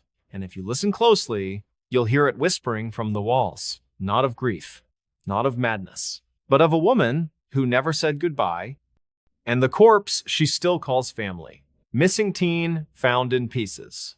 It began with a backpack, not hers. But it was close enough to make the heart stop at 6:22 a.m. on a damp October morning in the town of Hollows Creek, West Virginia. A hunter named Carl Dobbs was tracking deer deep in the Monongahela National Forest. Fog clung to the trees like wet gauze. The air smelled of moss, rot, and something faintly metallic. He stepped over a fallen log and froze. There, half buried in leaves and mud, was a faded blue backpack. One strap torn, the zipper half open, and inside, a notebook, pages water-stained, ink blurred. But one name stood out, written in looping cursive on the inside cover, Lena Reyes, the missing girl, 17 years old. Last seen 2 weeks earlier, walking home from her shift at the gas station on Route 19. Security footage showed her leaving at 10:48 p.m., hoodie pulled tight, earbuds in. She never made it the 2 miles to her mother's trailer on Pine Ridge Road. No car, no phone, no body, until now. Carl called 911 with shaking hands. Within the hour, the forest was swarming with deputies, search dogs, and forensic teams. Yellow tape cordoned off the area, cameras rolled, evidence bags opened. But the backpack was the only thing found. No Lena, no blood, no signs of a struggle, just the bag. And the notebook? Inside, the entries started normal. School, her job, her dog, Scout, a boy she liked. Then, the last entry, dated the night she disappeared. He's been following me. Not in a car. On foot. Keeps to the trees. I saw him at the edge of the lot. Same place yesterday. Wearing that long coat. Face in shadow. I don't know why he's watching. I don't know why he hasn't stopped me. Below it, a sketch. Crude, shaky, a man, tall, thin, arms too long, head tilted, and in one hand, a pair of scissors, large, rusty, like garden shears. The sheriff's department released the sketch, offered a reward, set up checkpoints, but no one came forward. No sightings, no leads. Then, 3 days later, another piece was found. Not of clothing, not of evidence, of her. A hand. Right hand, severed at the wrist, found in a plastic grocery bag left on the steps of the Hollows Creek Methodist Church. Fingers curled. Nail polish chipped pink, the same shade seen in her school photo. And clutched in her palm, a Polaroid. The image showed a dim room, concrete walls, a single bare bulb hanging from the ceiling. And in the center, Lena, alive, bound to a metal chair, mouth taped, eyes wide with terror, but her body, it was wrong. Her arms gone from the elbows down, her legs missing below the knees, and on the wall behind her, written in what looked like blood. Not done yet. The photo was never released to the public, but it haunted the officers who saw it because, in the reflection of the bulb, a figure stood behind her, tall, thin, wearing a long coat, faceless. Holding the shears, the investigation turned frantic. Every cabin, every trailer, every abandoned mine in the county was searched. Nothing. Then another bag, left in the bed of a pickup truck at the high school football field. Inside, a foot, left. Shoe still on, sock pulled neatly over the toes, and in the shoe, another photo, this time only her torso, still in the chair. But now, her head was gone, and in its place, a jack-o'-lantern, carved with a wide, grinning mouth, eyes hollow, and in the reflection, the same figure, closer, watching. The town descended into fear. Parents kept kids inside after dark. Churches held emergency prayers. The diner closed early. Even the old men who sat on the hardware store porch every morning fell silent, eyes scanning the tree line, and then a call to the sheriff's non-emergency line. At 3:17 a.m., no voice, just breathing, wet, slow. Then a whisper, she's still alive. Click, they traced it, a payphone at the edge of the forest, miles from any road. Long disconnected, yet the call came through. Deputy Karen Miles went alone. She found the phone hanging off the hook, and on the ground, a single Polaroid, new, Lena's face, pale, bruised, eyes open, but not looking at the camera, looking up at something above her, and written beneath it, "Come see." With an arrow pointing deeper into the woods, she followed, flashlight trembling. Radio silent. For nearly an hour, she walked. Then, a cabin, old, leaning, roof caved in one corner, door slightly open. Inside, lights flickering from candles, dozens of them, arranged in a circle, and in the center, a table, wooden, stained, and on it, Lena, or what was left, her torso, her head, one leg, the rest gone. But she was moving. Not breathing, not speaking, but her fingers twitched, her eyelids fluttered. And when Miles stepped closer, Lena's head turned, slow, unnatural, and she smiled. Not with joy, with horror, because her lips moved. No sound. But Miles read it, "He won't let me die." Then, a creak behind her, she turned. The figure stood in the doorway. Tall, thin, long coat, face hidden in shadow. In one hand, the shears, rusted, dripping, and in the other, a fresh Polaroid, already taken, of Miles, standing there, back to the table, unaware. And in the reflection, the same faceless man, smiling. She ran, gun drawn, flashlight bouncing. She didn't stop until she reached her cruiser. She called for backup. SWAT. Fire. But when they returned, the cabin was gone, burned to the ground. Ashes still warm. No body, no table, no candles, no Polaroids. Only one thing remained, half buried in the dirt. Lena's left eye, placed carefully on a small stone, looking up, still blinking. The case was never solved. The figure was never found. But every October, on the anniversary of her disappearance, pieces arrive, left on porches, in mailboxes, under windshields, a finger, an ear, a lock of hair, always wrapped in plastic, always fresh, as if she's still being taken apart. And with each piece, a Polaroid, showing more of the room, more of the chair, more of him, closer now, watching, waiting.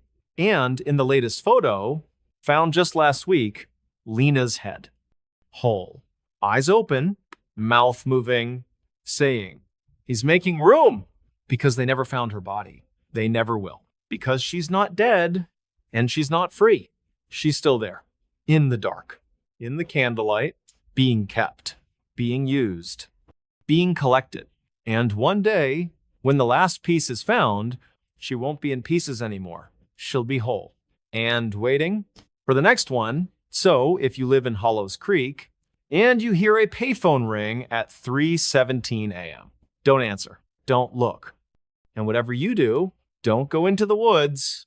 Even if you think you hear her crying, even if you see a light, even if you find a backpack, because she's not lost. She's unfinished. And the man with the shears, he's not done yet. This town hides a secret. It wasn't the first time someone disappeared in Briars Hollow, Oregon, but it was the first time they came back. Not alive, not dead, just changed. The town sat deep in the Cascade foothills, surrounded by dense pine forests and mist that never quite burned off, even at noon.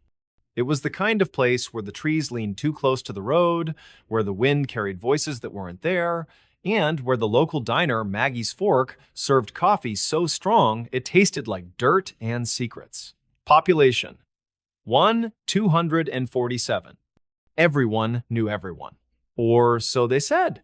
But some things weren't spoken of, like the old well behind the abandoned church on Chapel Ridge, or the way the dogs refused to bark after midnight, or the fact that every 7 years, someone vanished.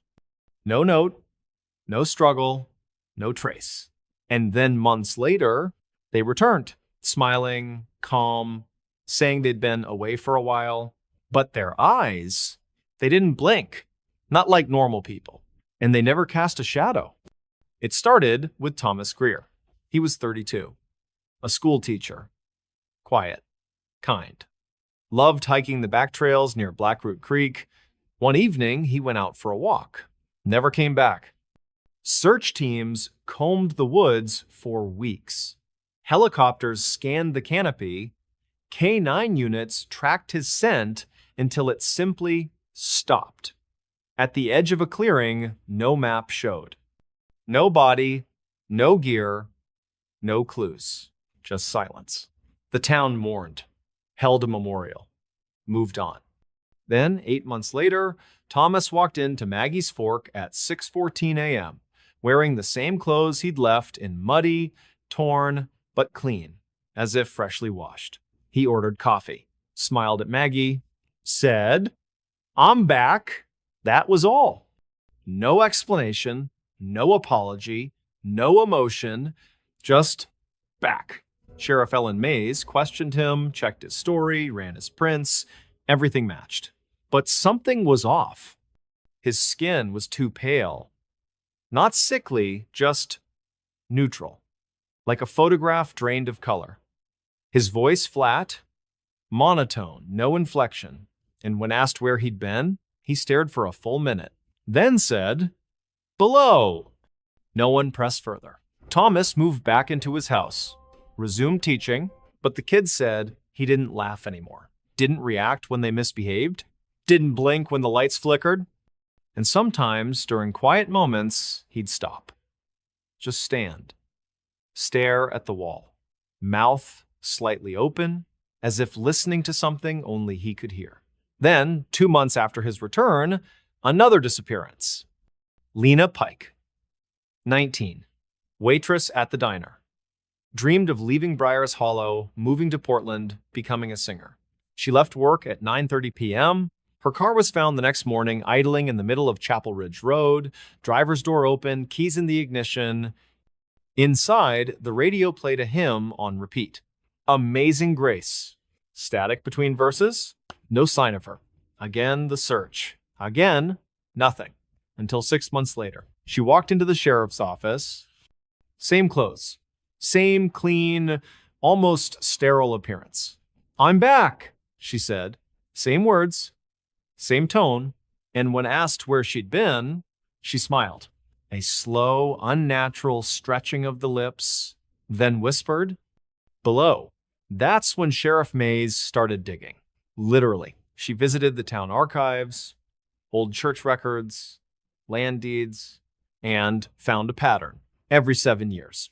Since 1893, one person taken, returned, always saying the same thing, always with the same dead eyes, and always without fail, within a week of their return, the town would experience what locals called the quiet night. No wind, no animals, no electricity, just silence.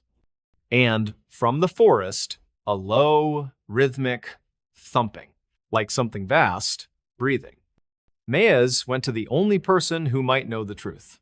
Old Man Hargrove, 92, lived in a cabin at the edge of the pines, rarely spoke, never left after dark. She found him on his porch, rocking slowly, staring into the trees. "Why do they come back?" she asked.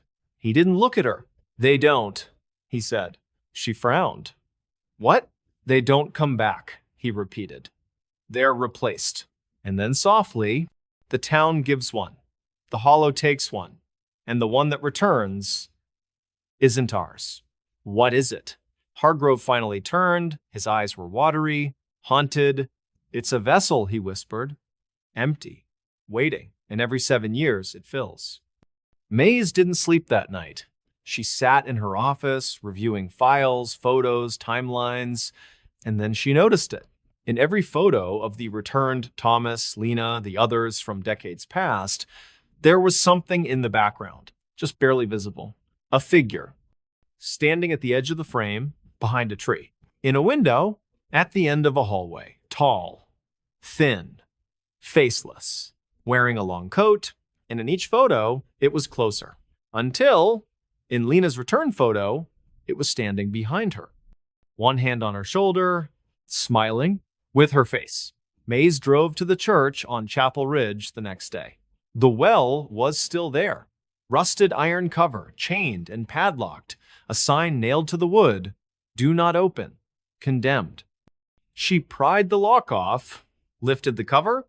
Darkness stared back. No bottom, just black. And from below, a breath, cold, wet. Then, a whisper, "We are many." She dropped the cover, sealed it, ran. That night, the quiet night came early. Power went out at 8:17 p.m.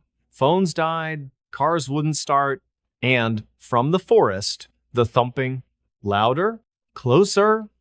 Mays gathered what few officers she could, armed, watched the streets.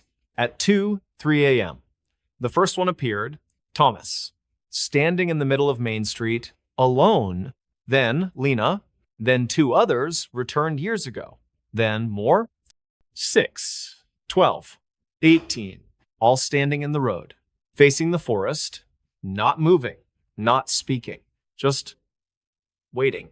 And then, from the trees, movement, shadows peeling away from the trunks, figures, hundreds, all wearing long coats, all faceless, all walking in perfect silence. They passed through the town. No one stopped them. No one could. And when dawn came, the power returned. The birds sang. The cars started. But the people who had stood in the street, they were gone. All of them. Every returned soul. Vanished. And in their homes. Left behind. Personal items. Photos. Jewelry. And one thing in common, a small carved wooden token, roughly human-shaped. Hollow inside, and on the back, an inscription. One taken, one given, the cycle continues. Sheriff Mays tried to leave, but her car wouldn't start. The roads blocked by fallen trees, the radio static. And when she looked in the mirror, her reflection didn't blink. Not for a full 10 seconds.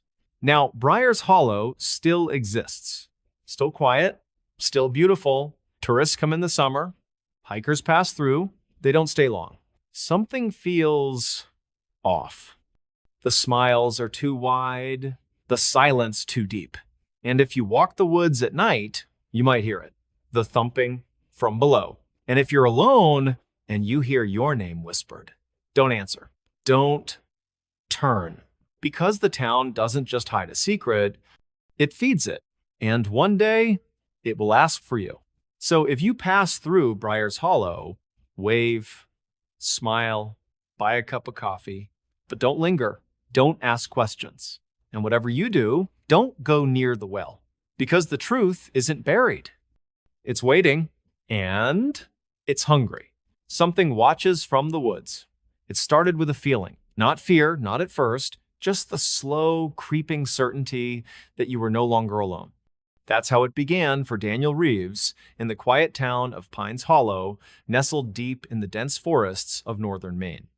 A place where winter lasted 6 months, where cell signals vanished like breath in the cold, and where the trees stood so close together they seemed to whisper secrets when the wind moved through them. Daniel had come for peace. After years in the city, endless noise, endless stress, the slow unraveling of his mind, he bought a small cabin off Black Spruce Road, a one-room retreat surrounded by pines, a stone's throw from a frozen creek. He wanted silence, solitude, a chance to breathe. He arrived in late October. The leaves were gone, the ground was hard, the sky hung low, gray and heavy. The first night was quiet, too quiet.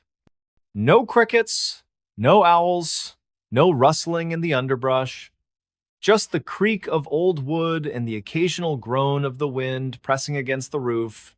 Daniel lit a fire, read a book, fell asleep by 10:30 p.m.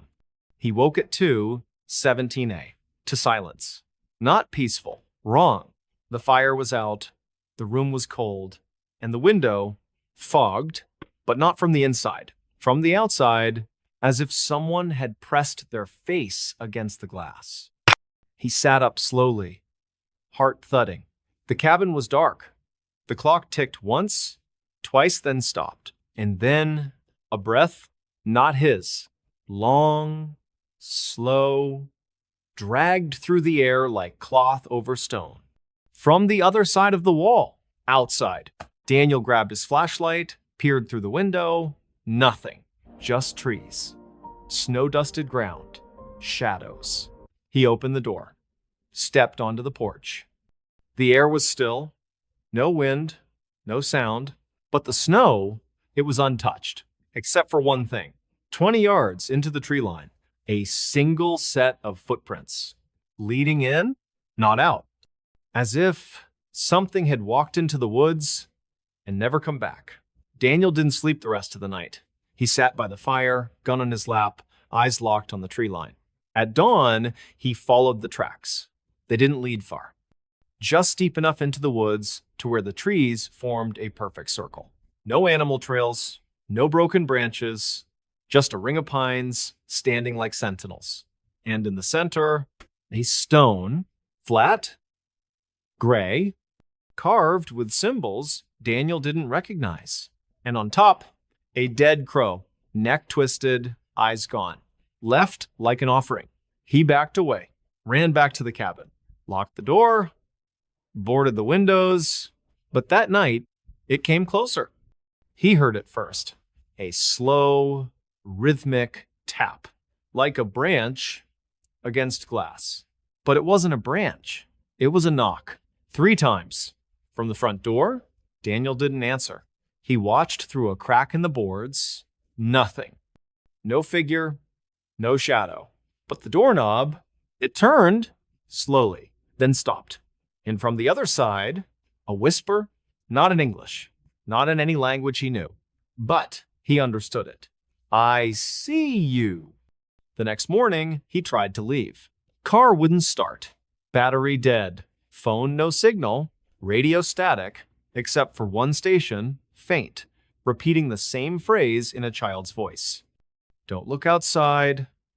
Don't look outside. Don't look outside. He stayed for 3 days. No power. No heat. Food running low.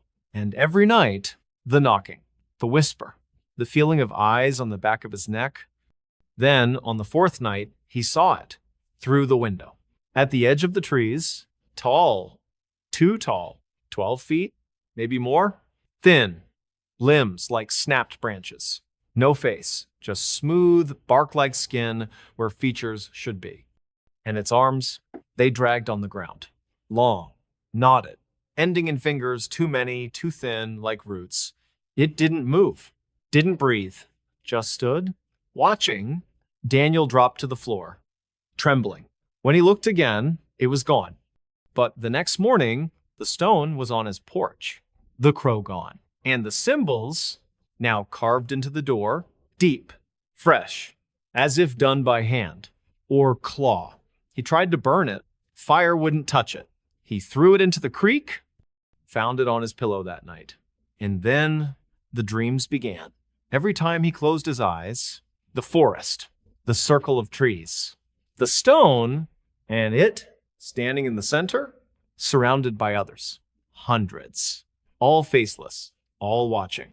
And in the dream, they stepped forward, one by one, into the cabin, closer, closer, until one leaned down and whispered, "You're already inside." Daniel woke screaming.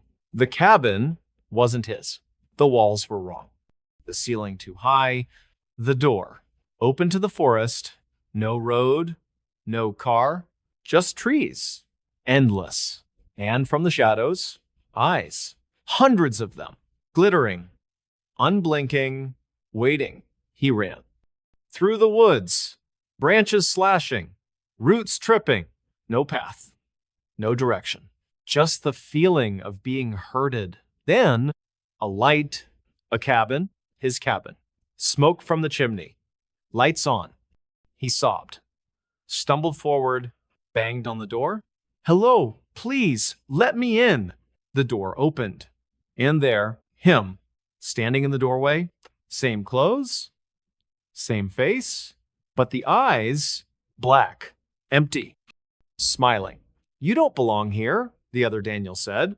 And behind him, the thing in the corner, watching, Daniel turned and ran back into the woods. He never stopped. Search teams found his footprints 2 weeks later.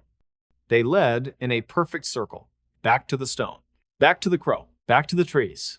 And at the center, a single boot, mud-caked, laces untied. And beside it, a journal, last entry written in shaky script. It doesn't take you. It replaces you. And the one who comes back isn't the one who left. The search was called off. The cabin was boarded. But locals say on still nights, when the wind dies and the stars vanish behind clouds, if you walk near Black Spruce Road, you'll hear knocking from inside the trees. And if you look, just for a second, you'll see them standing between the pines, tall, thin, faceless, watching, waiting, because the woods don't hide monsters. They grow them. And once you've been seen, you're never really alone again. So if you hear a knock in the dark, don't answer, don't look. And whatever you do, don't go into the woods, even if you think you see a light, even if you hear your name, because something is always watching, and it knows you're there. He answered the wrong door.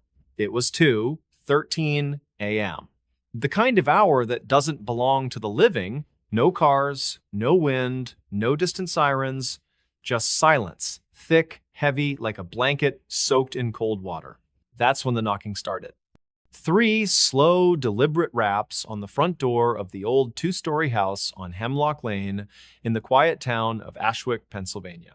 A place where porches creaked under the weight of time and the trees leaned inward as if trying to listen.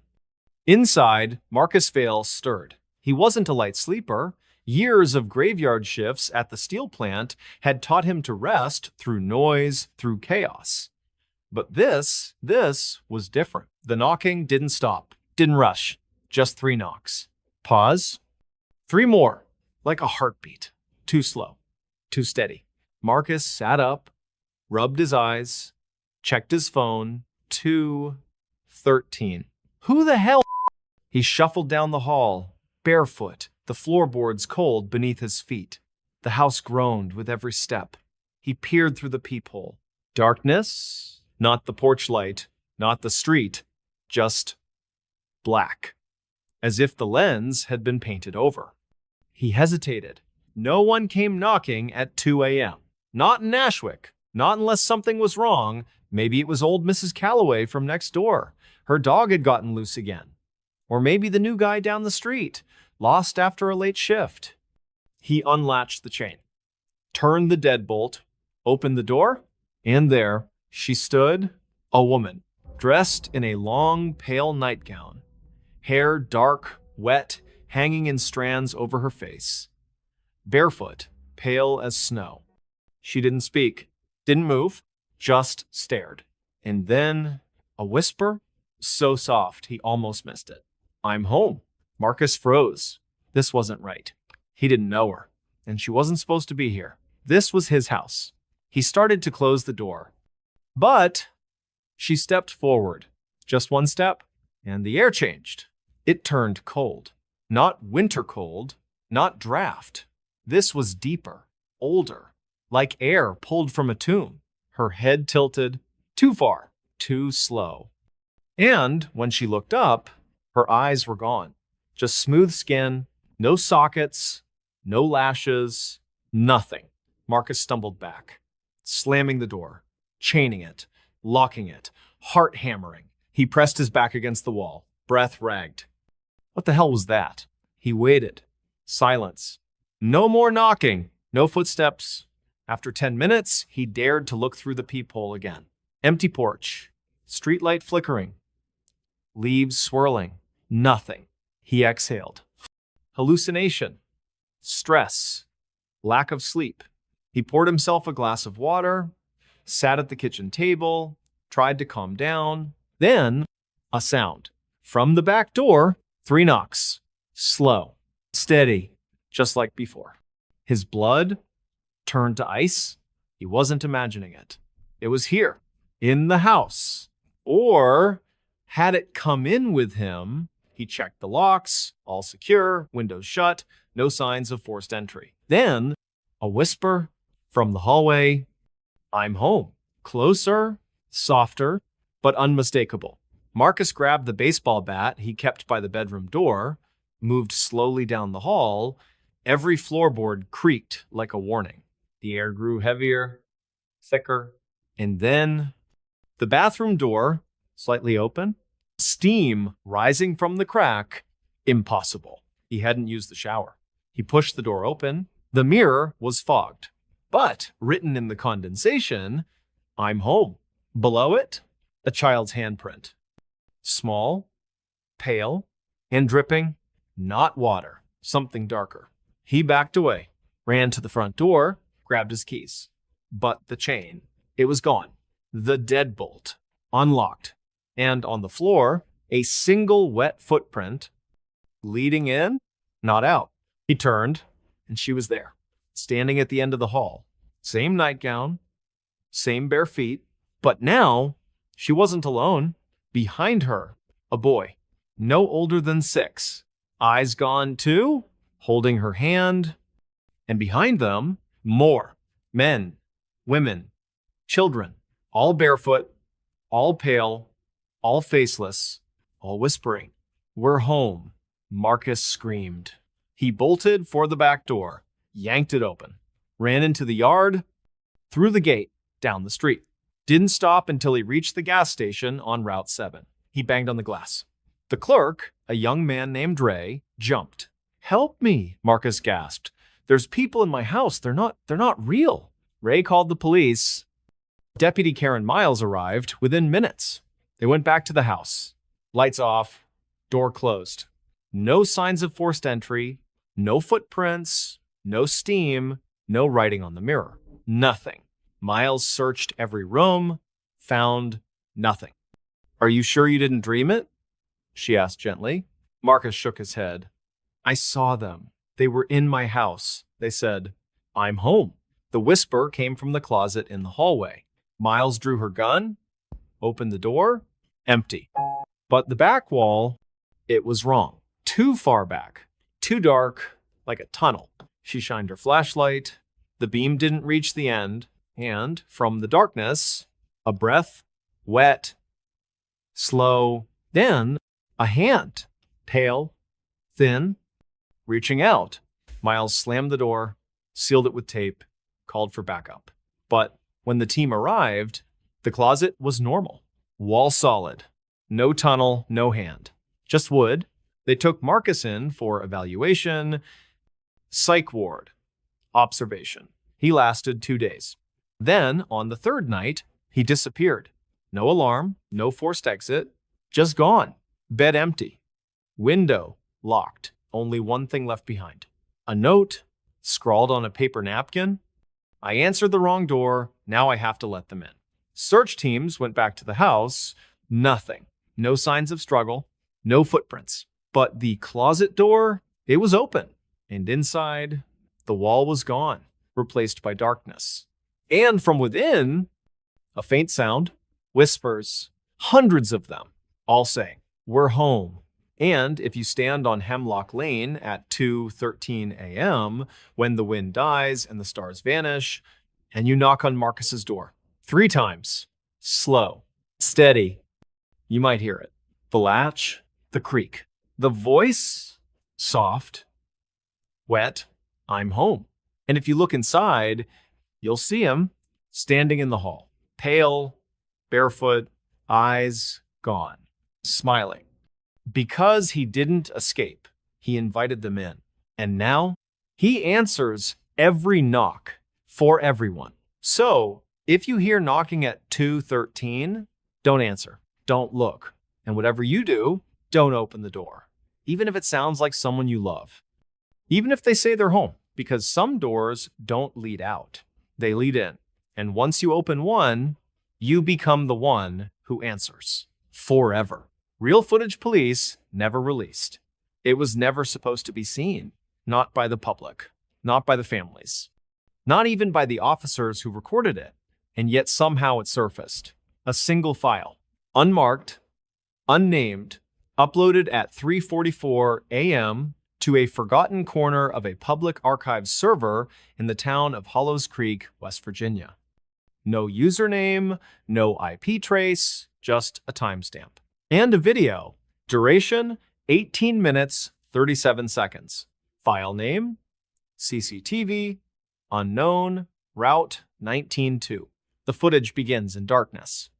Then static, a flicker, and the image resolves. Grainy, green-tinged, night vision. It's a rural stretch of road, 2 lanes surrounded by thick forest. A faded sign reads, Hollows Creek, 8 miles. Timestamp in the corner, 11:17 p.m. No movement, just the sway of tree branches in the wind. Then headlights. A car approaches from the left, slow, steady, a 2008 silver sedan. License plate blurred in the recording, standard procedure. But later, investigators would confirm it belonged to Daniel Reeves, 34, a mechanic from nearby Pine Ridge. He was reported missing the next morning. His wife said he was coming home from a late shift. He never arrived. In the footage, the car slows. Not due to traffic. Not due to weather. There's nothing ahead. But the driver Reeves brakes. Pulls over to the shoulder. The engine cuts. Silence. Then he gets out. Not panicked. Not frantic. Just deliberate. He walks to the edge of the road, stares into the trees, and waits. For nearly 2 minutes, nothing happens. Then, a figure emerges. From between the pines, tall, thin, wearing a long coat, too long dragging in the dirt, its face obscured by shadow. Not from the night, from something else. As if the camera refuses to focus on it. Reeves doesn't run, doesn't scream, he just watches.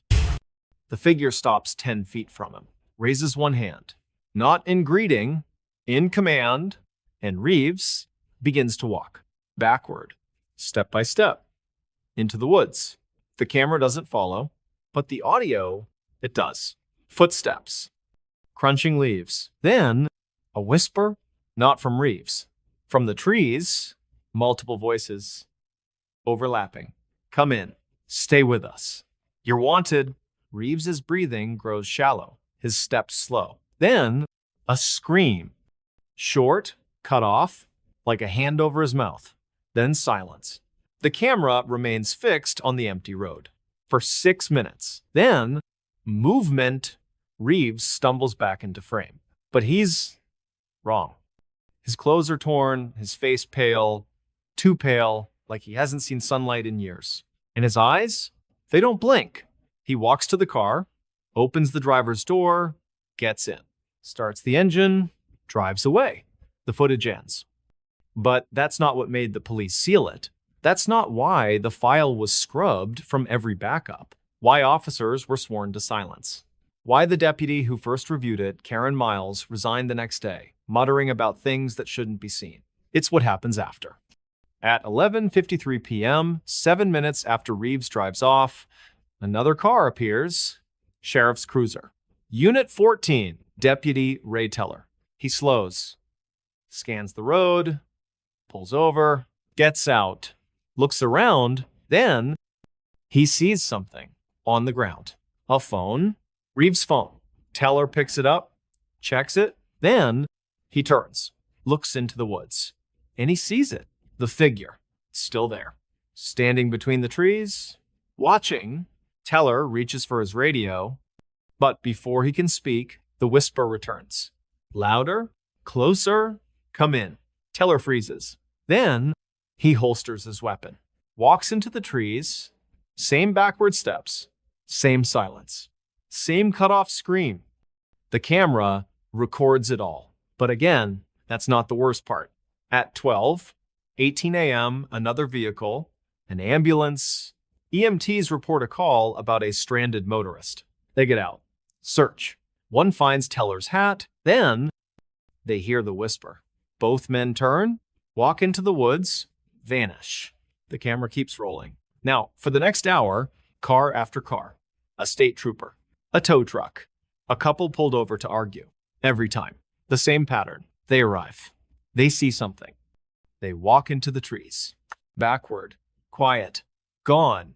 By 2:03 a.m., 7 vehicles are parked on the shoulder, engines running, doors open. No one returns. Then, the final entry, a black SUV. No plates. It stops. A man gets out, wearing a long coat, face hidden. He walks to the camera, looks up, and for the first time, the lens focuses. His face is Reeves's, but wrong, stretched, empty, smiling. He reaches up, unscrews the camera, turns it toward the trees, and for the last 30 seconds, it shows what's inside. Not a forest, not a trail, a space, endless, walls of black stone, and rows, hundreds of people standing, facing the camera, all wearing long coats, all pale, all barefoot, all with the same dead eyes. And in the front, Deputy Teller, the EMTs, the trooper, the tow truck driver, all of them smiling as if they've been waiting. And behind them, figures, tall, faceless, watching. Then the screen cuts to black, text appears, white, centered. They're still recording. The file was removed within hours. The server wiped. The camera found the next day, smashed, buried under leaves. But the footage? It spread. In whispers, in dark forums, in encrypted messages. People claimed to have seen it. Some said they watched it once. Others said they couldn't stop, played it every night. And then they disappeared. No reports, no searches, just gone. And in their homes, left behind. A single device, phone, laptop, tablet, screen cracked, battery dead. But if you plug it in, it boots and plays the video from the beginning, even if you delete it. Even if you burn the device, it comes back. Because the footage isn't just a recording, it's a doorway. And every time it's played, it pulls someone else in. So if you find a file online, unmarked, grainy, green tinted, with a timestamp of 11:17 p.m., don't open it. Don't download it. Don't even look at the thumbnail. Because once you see the man in the long coat, you'll start hearing the whisper in your walls, in your dreams, in the silence between heartbeats. Come in. And when you walk toward it, backward, quiet. You won't scream. You'll smile. Because you'll finally understand you were never meant to escape. You were meant to be seen, to be recorded, to be added to the footage. So the next time someone searches for real footage police never released, they'll find you too, standing in the dark, waiting, smiling. And the cycle continues. They shouldn't have opened it. It was buried beneath the old church on Chapel Ridge in the quiet town of Briars Hollow, West Virginia, a place where the mist never quite lifted and the trees leaned too close to the road, as if eavesdropping on every whispered secret. The church had stood for over a century. Built in 1843 by a fire and brimstone preacher named Elias Crow, it was abandoned by 1972 after the last congregation vanished mid-sermon. No bodies, no notes, just empty pews, Bibles left open, and a single word scrawled in blood across the pulpit. It's awake.